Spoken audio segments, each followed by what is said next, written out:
The largest military transport in the US's arsenal is also one of the largest planes in the world. This year marks the 50th anniversary of the aptly named C-5 Galaxy, and it's been 5 decades worth celebrating. With the ability to swallow 50-ton main battle tanks and deposit them on another continent, the Galaxy is an essential part of the global logistics system. As Air Force historian John Leland noted, the C-5 symbolized the size, power, might and majesty of the United States Air Force, and it still does to this day. For a half-century, the Galaxy has kept America's armed forces, allies, and far-flung scientists well supplied in the most remote corners of the Earth, and it will continue to do the job for the foreseeable future. The most recent version, the C-5M, is 247 feet long. That's 12 feet longer than an Airbus A380 Super Jumbo civilian jetliner. It has a wingspan of 222.8 feet, with each wing as long as a basketball court. The aircraft stands 65 feet tall, the equivalent of a 6.5-story building. The Galaxy is so galactic it won't fit inside many hangars. In some cases the C-5 mostly fits inside and the Air Force simply cuts a hole in the sliding doors for its whale-shaped tail to stick out. Other times, it just sits outside. The C-5 was built to carry more cargo than any other plane. The C-5M can lift more than 250,000 pounds, and the approximately 34,000 cubic foot cargo bay is large enough to contain 1 tank, 6 helicopters, or 24,844,746 ping-pong balls. The gargantuan airplane can fly 5,524 miles with 120,000 pounds of cargo without refueling. With mid-air refueling, the C-5 has practically unlimited range.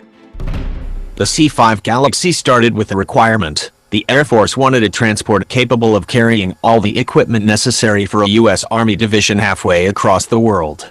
While transports of the time, including the C-130 Hercules and now extinct C-141 Starlifter, were big, they simply couldn't handle the most important item, the new M60 main battle tank. The M60 was 30 feet long, 10 feet high, and weighed 50 tons. The Air Force issued a requirement for a new super heavy transport plane, CXLHS, and set a performance goal of carrying 100,000 pounds a distance of 4,500 nautical miles at 440 knots. The plane that could do it would be not only the largest airplane in U.S. military service, but the largest airplane in the world. It was a heady time in American history, when the country could easily fund a race to the moon, the Vietnam War, and building the largest airplane ever. Boeing, Douglas, and Lockheed competed for the contract. After a 6-month deliberation, Lockheed won the contract to build 58 of the cargo planes, while General Electric won the engine contract. In today's dollars, the C-5A would cost $268 million each. Boeing's proposal didn't go to waste. It would eventually become the 747 civilian airliner. The C-5A was an ambitious airplane. Lockheed's specs called for an aircraft capable of carrying an outside load of 250,000 pounds, or 125 tons, a distance of 3,200 miles unrefueled. With a 100,000-pound payload, the C-5A could fly 5,300 miles. That was enough to fly from Dover Air Force Base in Delaware to Torrejon Air Base in Spain, or from Travis Air Force Base in California to Yokota Air Base in Japan. The C-5 was projected to fly more and bigger cargo and do it faster and with fewer planes. In 1965, General Howard Estes, commander of the Air Force's Military Air Transport Service, said the C-5 would have radically sped up Operation Big Lift, an exercise that flew 15,500 soldiers from the U.S. to Germany. We used 234 aircraft, C-118S and C-124S, each flying one mission, and completed the lift in 63 hours, Estes said. By comparison, 42 C-5s could do the same job in only 13 hours. The C-5A would be capable of landing on unprepared airfields no longer than 4,000 feet. Following Lockheed's tradition of naming aircraft after astronomical objects and bodies, the company named the flying behemoth Galaxy. The plane's cargo box is 13.5 feet high, 19 feet wide, and 143.75 feet long. This adds up to 34,734 cubic feet of cargo space, or what C-5 maintainers call a warehouse with wings. The cargo plane has outlasted the M60 main battle tank and can theoretically carry two M1A2 Abrams tanks, though just one Abrams is 50% heavier than the C-5's maximum cargo weight. Alternately, a C-5 can carry 350 people plus equipment, 6 A-60 Black Hawk helicopters, and 6 M2 Bradley fighting vehicles. Getting cargo on and off the Galaxy is a lot easier than it looks.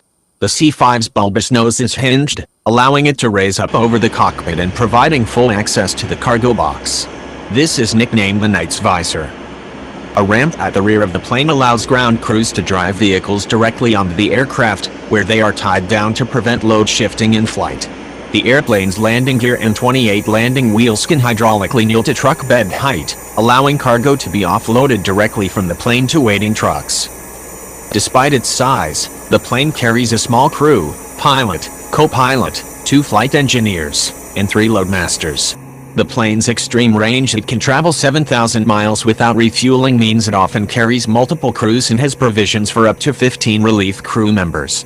It can also carry 75 more passengers in airline-style seating separate from the cargo area.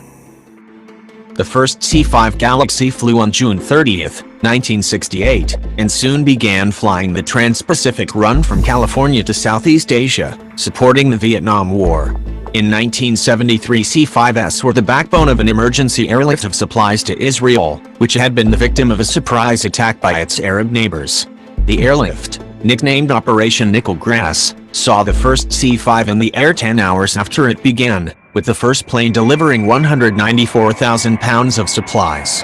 Over a course of 145 sorties, C-5s flew a total of 21,600,000 pounds of supplies, including tanks and helicopters, into the beleaguered country. The C-5 flew cargo throughout the Cold War, particularly to Europe for annual NATO exercises. In 1990, it participated in the air and sea lift operation supporting Operation Desert Shield, the effort to defend Saudi Arabia from Saddam Hussein's Iraq. Months later, C-5s participated in the buildup that enabled Operation Desert Storm, the liberation of Kuwait. Together, the two campaigns formed the largest airlift in history. In addition to Desert Storm and Desert Shield, C-5s took part in military and peacekeeping operations in the Balkans, Haiti, and Panama. After the attack on 9/11, C-5s ferried cargo into countries neighboring Afghanistan, and then the country itself once a suitable airfield had been secured. C-5s often accompany the U.S. President, carrying the vehicles of the presidential motorcade in advance of Air Force One. The C-5 could have carried a space shuttle. The Air Force converted two C-5s to C-5C status, modifying them to carry space containers that safely transported satellites and other payloads. The C-5C could also carry an entire Atlas IIA rocket and sections of the International Space Station.